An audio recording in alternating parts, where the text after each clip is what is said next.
Amados, eu quero convidá-lo a abrir a sua Bíblia na primeira carta de Paulo a Timóteo, capítulo de número 5.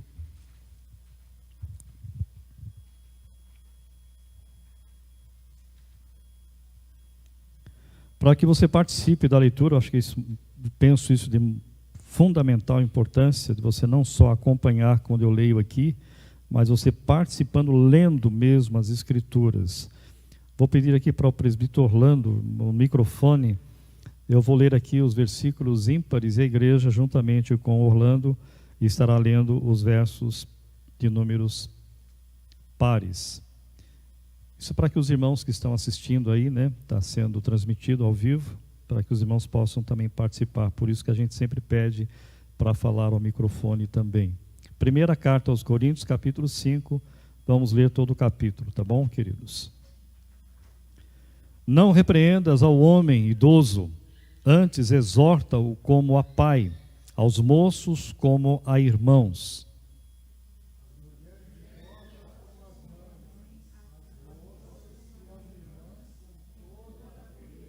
Só um minutinho, acho que está desligado o microfone seu aí.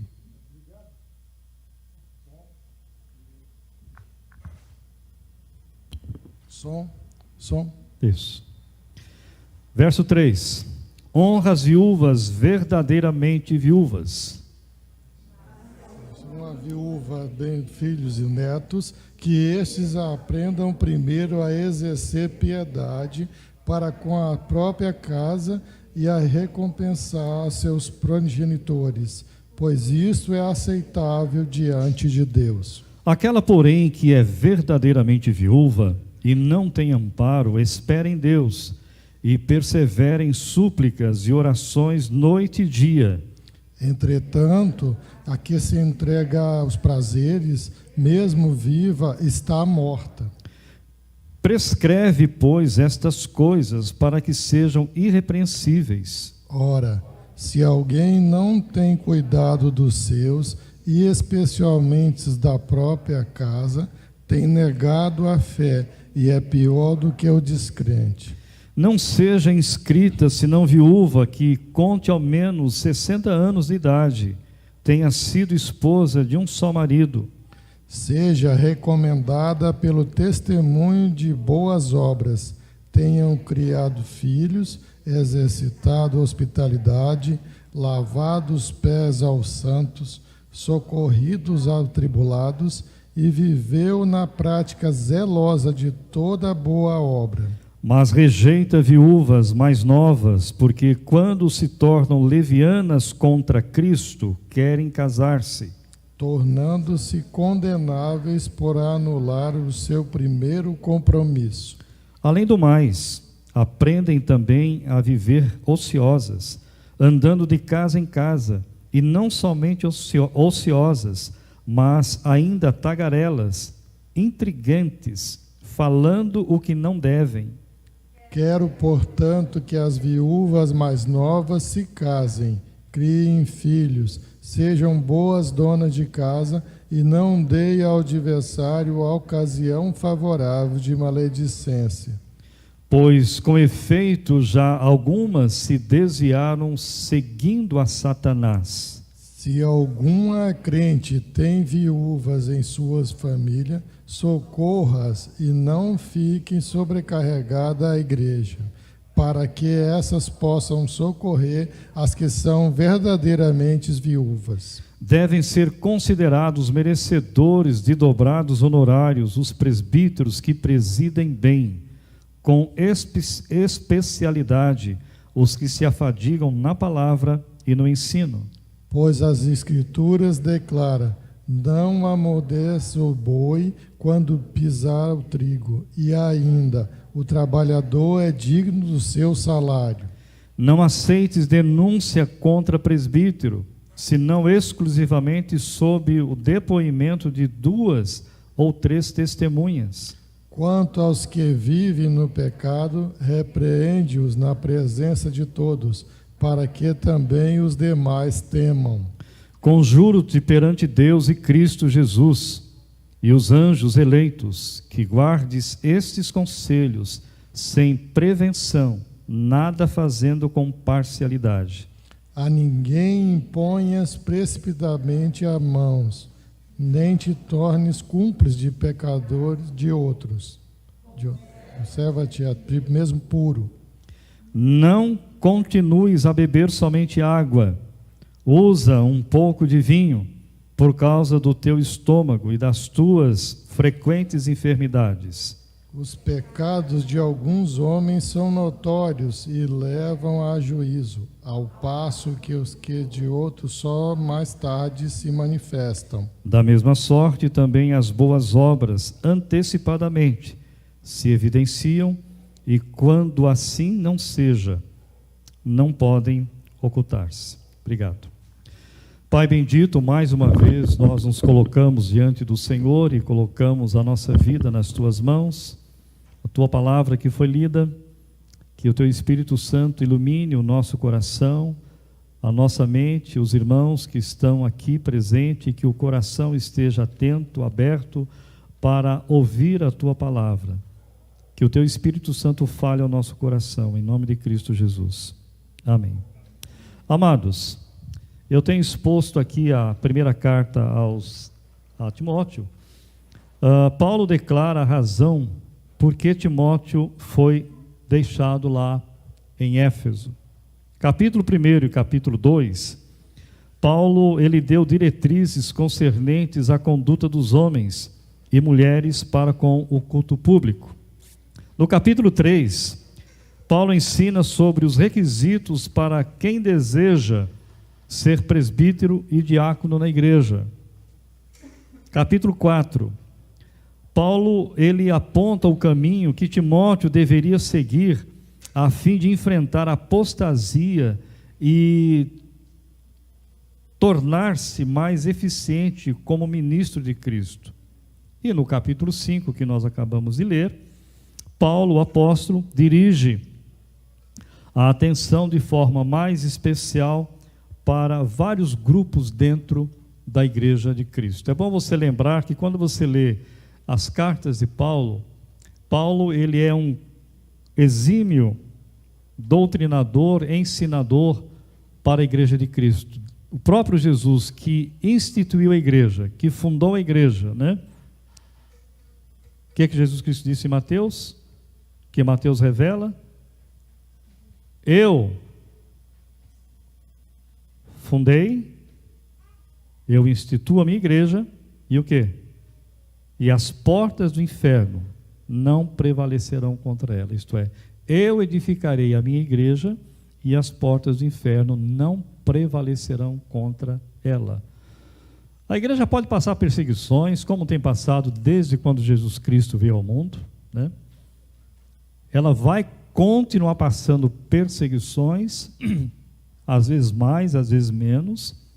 Não pense, querido irmão, em Cristo Jesus, que as coisas vão melhorar, porque tem crentes muito românticos, não, daqui para frente, olha, o Brasil é de Cristo, então a coisa vai de vento em popa. Não, meu irmão, a Bíblia não fala, não é isso, muito pelo contrário.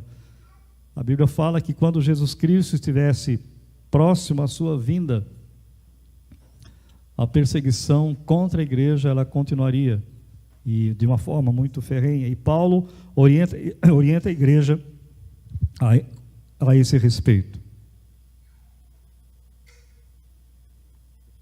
Agora, vamos pensar, vou procurar ser objetivo, vamos pensar, queridos, a igreja e o dever para com a família, porque na verdade é isso que Paulo está tratando nesse capítulo aqui. Ele está falando sobre a igreja e automaticamente está falando sobre a família que pertence à igreja. Estou vendo aqui várias famílias, alguns estão sentados juntos, outros estão só, né? Família. Qual é o dever da igreja de Cristo? Agora vamos trazer para a igreja presbiteriana de Porto Alegre. Qual é o dever da igreja presbiteriana de Porto Alegre para com a família que pertence a Cristo Jesus? Aí Paulo vai dar alguns ensinamentos para nós. Primeira coisa que Paulo diz para nós é: devemos tratar as pessoas idosas com todo respeito e ternura, porque ele diz assim: não repreendas ao homem idoso, antes exorta-o como a pai, as mulheres idosas como o quê? Como a mães. Lembra que Timóteo, ele é jovem, ele é um pastor jovem, e como pastor jovem, ele enfrentava algumas dificuldades nesta área, porque pessoas mais maduras, idosas, não aceitavam ele como pastor. Não é à toa que Paulo diz aqui nesse texto, mais na frente, na segunda carta, dizendo o quê? Que ninguém despreze a tua mocidade. Alguns pastores novos, bem jovens, que saem do seminário da igreja presbiteriana, enfrentam profundamente esses problemas assim, E os presbíteros que são mais experientes, precisam aprender a ajudá-los a amadurecer e crescer como pastor. É assim que as coisas funcionam. Primeiro porque ninguém nasce pastor, queridos? Não existe isso. Muitos saíram da vida profissional, da vida secular que tinha, e foram chamados especificamente para serem pastores. Aí vai para o seminário, aprende a teologia lá na faculdade teológica, e depois vai trabalhar com alguma igreja presbiteriana. Ele não aprendeu lá no seminário, é bom você saber disso, meu irmão, que no seminário não se aprende a ser pastor. Quem vai ensinar a ser pastor, primeiro é a Bíblia, segundo é você como crente em Jesus. Timóteo enfrentou esse tipo de problema. Por isso que Paulo diz aqui, Timóteo, quando você for chamar a atenção de um idoso, lembra que ele pode ser o seu pai, pode ser a sua mãe. Agora, você deve fazer a seguinte pergunta, não sei se você está fazendo aí na sua mente, mas então o idoso não deve ser repreendido se está fazendo alguma coisa errada? E aí? Deve e tem, porque ele não está acima da lei do que a palavra de Deus nos ensina, mas deve ser chamado com amor, com ternura, deve chamar ao lado. Fala, meu irmão, minha irmã, acho que essa palavra que você disse aí em público ofendeu algumas pessoas. Não pode ser assim. Corrige isso. Peça a Deus para te dar um temperamento mais controlado por Deus. Você já viu irmãos nossos que têm um temperamento muito forte?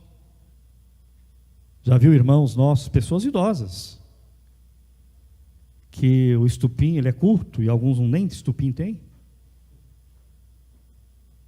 Aí tem que ser chamado a atenção, sim, mas com amor, não publicamente, expor a pessoa, humilhar a pessoa. É isso que Timóteo está aprendendo, é isso que Paulo está dizendo para Timóteo. Então, amados, nós devemos tratar as pessoas idosas com respeito e ternura, não devem ser tratadas com aspereza ou dureza.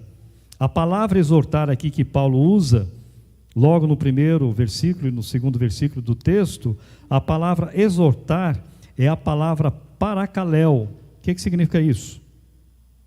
A palavra paracaléu é a palavra exortar. O que significa a palavra exortar? Chama ao lado, é chamar ao lado. Vem cá, meu filho, vem cá, minha irmã, você tem idade de ser minha mãe, você tem idade de ser meu pai, mas vem cá, espera aqui, E aí você vai orientar, você vai ajudar a pessoa a crescer. A palavra exortar é isso.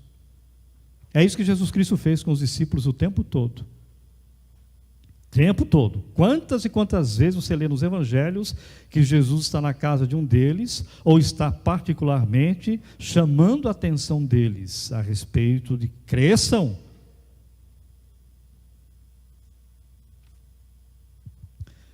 Devemos tratar as pessoas da mesma idade com amor fraternal, queridos. Aos moços como irmãos, as moças como irmãs. A mesma coisa, essa é a mesma ideia. Nenhum líder espiritual, queridos, eclesiástico, nenhum pastor, presbítero, diácono ou líder na igreja tem o direito de humilhar as pessoas e tratá-las com desrespeito, por serem mais novas, por serem mais jovens. A igreja é a família de Deus e devemos olhar para as pessoas da nossa idade como irmãos e como irmãs. Devemos tratar as pessoas do sexo oposto com honra e pureza, porque é isso que o apóstolo Paulo diz aqui. Olha lá o verso 2. As mulheres idosas como a mães, as moças como a irmãs, com o quê? Com toda pureza. Queridos, muitos pastores e líderes em nossas igrejas têm caído na área moral por se entregarem a desejos lascivos, por não olharem atentamente isso, olharem a questão da santidade, não serem prudentes, na hora que vai aconselhar, fecha a porta do escritório, está sozinho e etc. E aí o Satanás, como é muito sábio para o mal, ele vai colocar muita minhoca na cabeça. E tem muitos pastores, muitos líderes, muitos presbíteros, muitos diáconos, muita liderança masculina nas nossas igrejas que tem caído nesse laço. Amados, isso acontece com você também, não é só com pastor, presbítero, diácono e outra liderança não. Toma cuidado, você que é marido, que vai aconselhar uma outra pessoa do sexo oposto, que precisa de ajuda, toma muito cuidado. Porque é aí que o diabo vai usar como laço, muitas vezes, para destruir o seu casamento, a sua família. Pode estar certo nisso. Não estou exagerando a dose aqui, não. Eu não moro em Marte, viu, meu irmão? Eu moro em Canoas. Já estamos como pastor com a minha esposa há cerca de 40 anos, eu posso dizer isso, porque um período antes eu trabalhei como missionário, como evangelista, como pastor ordenado da IPB. Se eu não estou enganado, esse ano acho que vai fazer 34 anos. E já vi muitos colegas, infelizmente, caírem nesse erro. É vigiar, querido, vigiar o tempo todo, ser prudente, pedir graça, misericórdia diante de Deus. Você, como crente em Jesus, precisa olhar isso com muita atenção. Versos 5 a 8, Paulo vai falar a respeito da instrução para com as viúvas.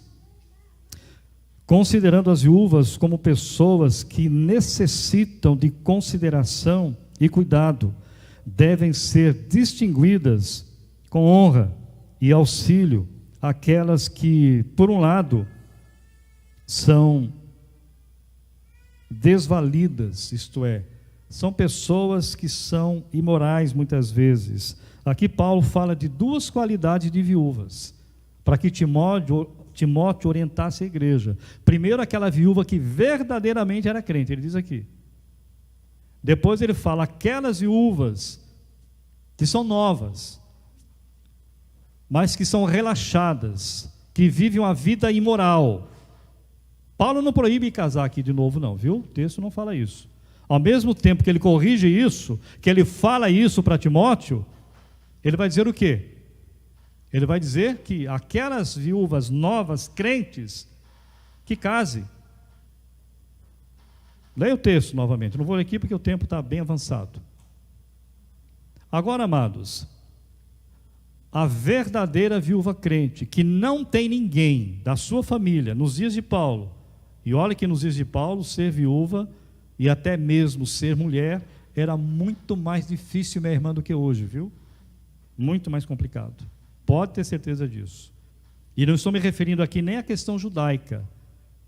Paulo está escrevendo para a igreja, havia muitos crentes que não eram judeus, que eram gentios, que eram de outras nações, que a mulher não tinha muito valor, queridos. Hoje, graças a Deus, a mulher tem muito valor. Mas eu quero dizer para você que quem deu valor e dá valor à mulher, sabe quem que é? Não são sociólogos não, meu irmão. Não é a política brasileira de jeito maneira, muito pelo contrário.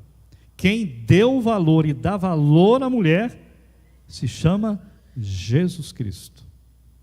Porque quando Deus criou Adão e Eva, Ele os criou à sua imagem e à sua semelhança. Tanto o homem como a mulher têm os mesmos direitos diante de Deus. Precisam de salvação da mesma forma. Precisam de se arrepender da mesma forma. Precisam de Jesus Cristo do mesmo jeito. Precisam de perdão dos pecados do mesmo jeito. Agora, se um homem ganha mais do que a mulher e ganha menos, isso já é uma outra história. Deixa isso com o seu patrão, isso aí é problema dele, tá bom? Mas o valor sério para com a mulher, quem deu foi Jesus. Lembra da história da mulher samaritana? Que texto maravilhoso, queridos. Jesus, ele confronta tudo naquela realidade. Diz o texto que passar por Samaria. Ele está cansado, ele senta à beira de um poço de água e ele pede ali água para uma mulher samaritana que falar com o judeu por problemas políticos e religiosos. E Jesus vai exatamente fazer o quê? A união. Dali para frente, não tem mais samaritano, não tem mais judeu. Todos são um em Cristo. Paulo vai falar isso lá em Efésios, capítulo 1 em diante da carta aos Efésios. Queridos, Paulo está instruindo para com as viúvas. A verdadeiramente viúva, diz Paulo no versículo 3, nem todas as viúvas estão verdadeiramente sozinhas e sem recursos.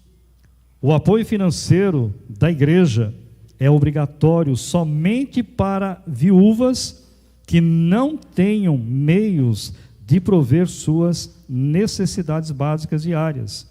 Viúvas que têm filhos ou netos, versículo 4. As famílias e não a igreja, presta bem atenção nisso, meu amado irmão. As famílias e não a igreja são as principais responsáveis por suas próprias viúvas. É verdade? Não é o governo que é responsável. Não é a igreja que é responsável em primeiro lugar. Mas a família. Netos. Ah, mas não tem filho. O filho mora lá no Japão, lá não sei aonde. Mas o neto está onde?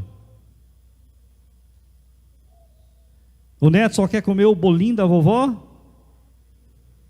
Só na festinha bonita? E quando a vovó precisa, está necessitando de várias coisas, até mesmo da sobrevivência. Se você pensa, meu irmão, que não há pessoas nas nossas igrejas, aqui graças a Deus pelo menos eu não tenho conhecimento, se tiver vai ser chamado a atenção, pode ter certeza disso. Mas eu conheço famílias que não dão a mínima para os pais e para os avós. Filhos crentes, que dizem que são crentes, aí citam aquele texto bonito, honra teu pai e a tua mãe. Como é bonito falar isso, meu irmão. Honrar pai e mãe não é só dar bom dia, boa noite e pedir bênção, não. Que pedir bênção hoje, isso está fora de moda, né? Isso é da minha época e da época de alguns irmãos aqui. É muito mais do que isso. É que, se necessário, os seus pais ou os seus avós morarem com você, para que você os cuide. Deus se agrada disso, que é isso que Paulo está dizendo. Se essa não tem condição de sobrevivência. Agora, conselho da igreja, presbiteriana, os presbíteros aqui, os diáconos, nós precisamos pensar sempre isso com muita seriedade. Porque é mandamento de Deus, queridos. Paulo está orientando a Timóteo, orienta a igreja sobre isso.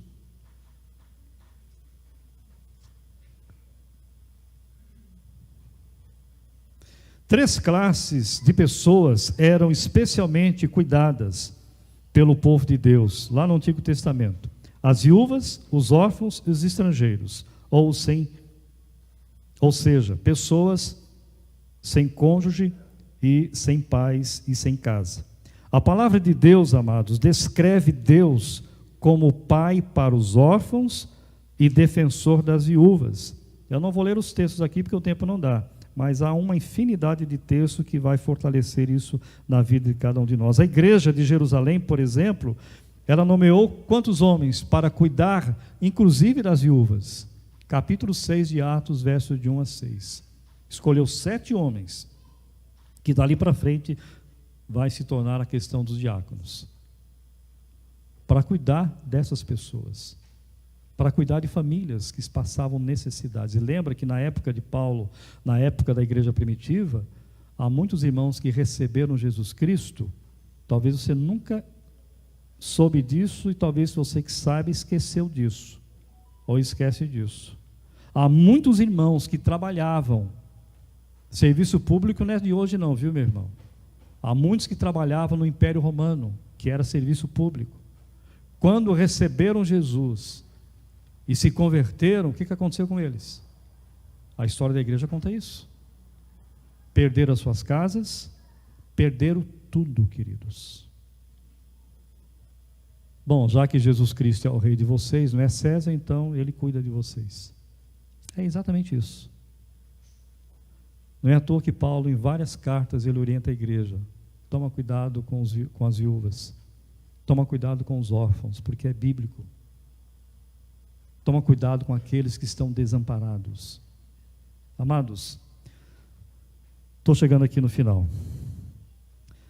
Paulo vai dizer, a partir do verso 17 até o verso 25, honra devida aos presbíteros. Sobre os presbíteros da igreja, Paulo, mais uma vez, ensina alguns princípios importantes. Ele já tinha falado no capítulo 3, agora aqui o foco dele é outro. O sustento dos presbíteros devem ser considerados de merecedores de dobrados honorários. Os presbíteros que presidem bem, com especialidade, os que se afadigam na palavra e ao ensino, pois a Escritura declara: não amordaças o boi quando pisa o trigo, e ainda o trabalhador é digno do seu salário. Essa citação aqui, de onde Paulo tirou isso? Exatamente isso, lá do Antigo Testamento, Deuteronômio capítulo 25, verso 4. Não matarás a boca do boi quando debulha. Aqui não é uma pergunta não, viu? Vocês não vão colocar um negócio na boca do boi para que ele não possa comer. Ele está debulhando, ele está trabalhando. Isso é maldade, isso é pecado. Vocês não podem maltratar o animal dessa forma. O trabalhador é digno do seu salário. Paulo tira isso lá do Antigo Testamento e faz uma interpretação, ou se você quiser uma linguagem mais técnica, faz uma exegese e traz isso para Timóteo, dizendo: olha, Timóteo, fala isso para a igreja, ensina isso para a igreja em relação aos presbíteros.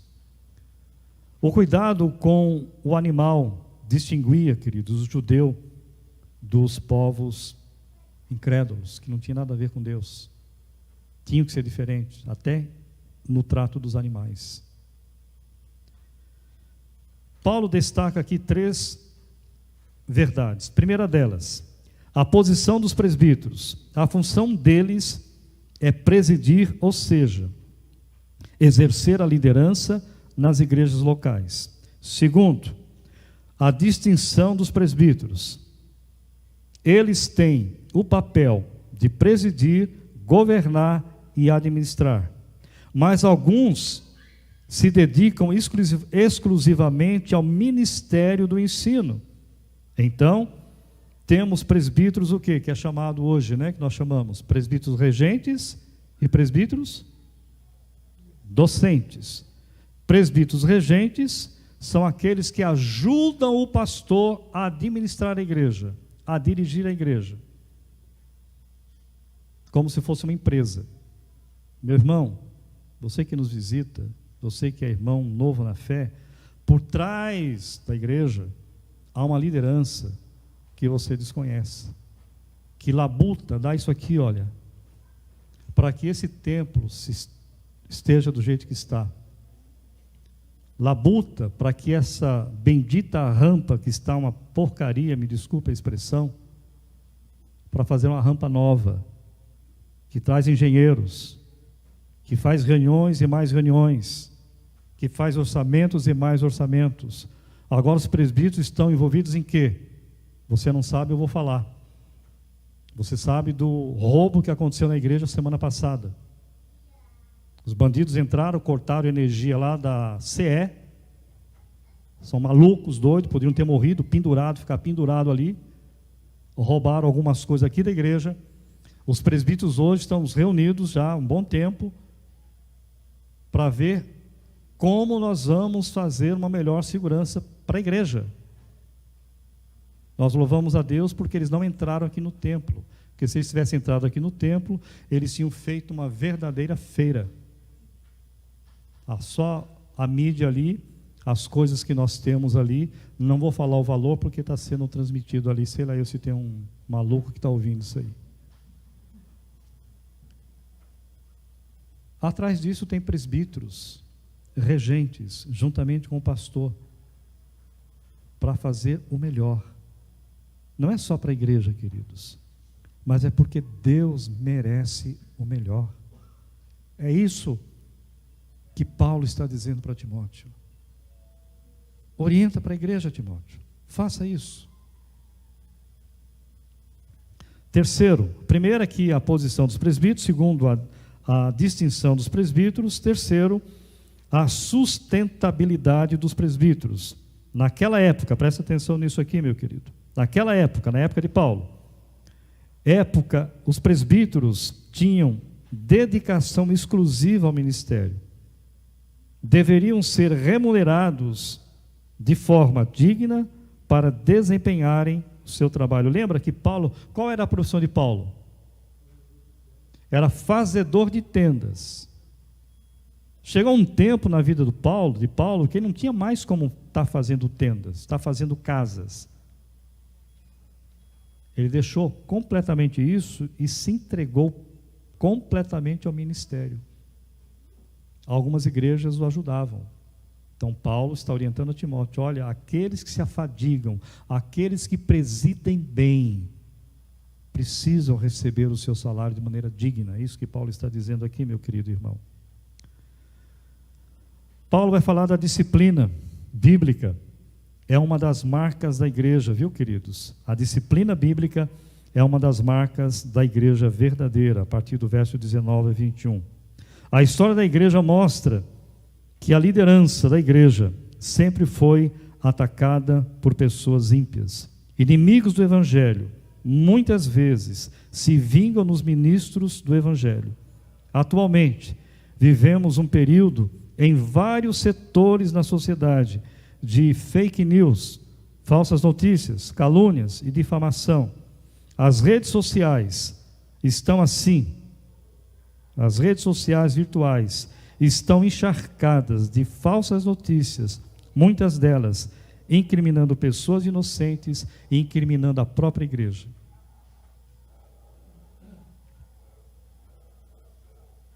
Amados, uma acusação contra o ministro da igreja, um presbítero ou diácono, não pode ser leviana. É isso que Paulo está dizendo. Você tem que ter pelo menos 2 ou 3 testemunhas para dizer isso. Porque passar disso, segundo Tiago, é do maligno. Precisa. Está dizendo que o pastor, o presbítero e o diácono não devam ser disciplinados. Muito pelo contrário. Eu mesmo já fui relator no presbitério um tempo atrás, que isso me fez muito mal. Foi até na época que me deu infarto. Mas não foi por causa disso só, não. Que um pastor foi disciplinado, foi despojado por problemas muito graves. Mas isso ocorreu, muita luta, muita testemunha. Mas, amados, temos que fazer isso com muito temor. Porque eu e você, todos nós estamos sujeitos ao quê? A cairmos. Não é isso que Paulo diz? Aquele que pensa, essa é a expressão bíblica, não é aquele que está, não. Aquele que pensa estar em pé, veja que não caia. Não é à toa. que Paulo está falando isso para Timóteo. Então, meus amados, a conclusão é a seguinte. Primeiro, Timóteo precisa pastorear a igreja de Éfeso com prudência e discernimento espiritual. Segundo, agir da forma amável com os idosos e jovens e com as do sexo oposto, ser zeloso e sem malícia. Terceiro, com os presbíteros, exortá-los com amor, respeito e consideração. Ser submisso. Quarto, ser submisso às exortações de Paulo e especialmente ao Senhor Jesus Cristo, que é o Senhor da igreja. A aplicação para a minha vida e para a tua vida. O que isso tem a ver com você? O que isso tem a ver comigo, queridos? Primeiro, John Stott, em seu livro, A Mensagem de 1 Timóteo, Tito e Filemão, John Stott foi um exímio expositor da palavra de Deus. Ele tem esse livro, A Mensagem de 1 Timóteo, Tito e Filemão. John Stott afirma algumas verdades aqui. A aplicação para a nossa vida. John Stott afirma que os líderes cristãos precisam ter em seus relacionamentos cerca de 5 virtudes. Primeira delas, apreciação. Reconhecer todo bom desempenho. Segundo, justiça. Não dar ouvidos a acusações sem fundamento. Terceiro, imparcialidade. Evitar todo favoritismo. Quarto, cautela. Não tomar decisões precipitadas. Por último, quinto, discernimento. Ver além do que é aparente e enxergar o coração. Meu querido irmão, minha querida irmã, que Deus nos abençoe e Ele nos dê muita sabedoria para continuarmos a pastorear a igreja. Você como presbítero, você como diácono, você que faz parte de outras lideranças da igreja, que Deus possa capacitá-lo, dar-lhe muita sabedoria, muita humildade e, acima de tudo, dependência do dono da igreja, o Senhor da igreja, Jesus Cristo. Vamos em pé e vamos orar.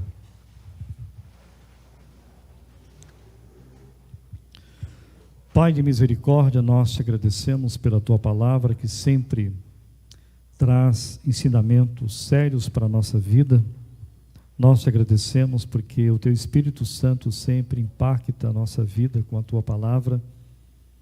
Ó Deus, aquilo que foi falado do homem que caia por terra, mas aquilo que é do Senhor, ó Deus, que veio do Senhor, que o teu Espírito Santo faça crescer na nossa vida, que o Senhor possa fazer que esta igreja cresça no conhecimento de Jesus, no conhecimento pleno da tua palavra. Ó Deus, abençoa os nossos líderes desta igreja, fortalece a vida de cada um deles, as suas esposas, seus filhos, aqueles que já têm netos, que sejam netos que venham conhecer cada vez mais a beleza de Jesus. Pai querido, que nós possamos continuar a ser luz, ser sal da terra, para a honra e glória do nosso Senhor e Salvador Jesus Cristo. Amém. Que a graça do nosso Senhor e Salvador Jesus, que o amor de Deus, o nosso Pai, que o consolo, que o conforto e que a renovação do Espírito Santo acompanhe a todos nós aqui e a todo o povo de Deus espalhado em toda a face da terra, hoje e até a volta gloriosa de Jesus. Amém. Pode sentar, amado.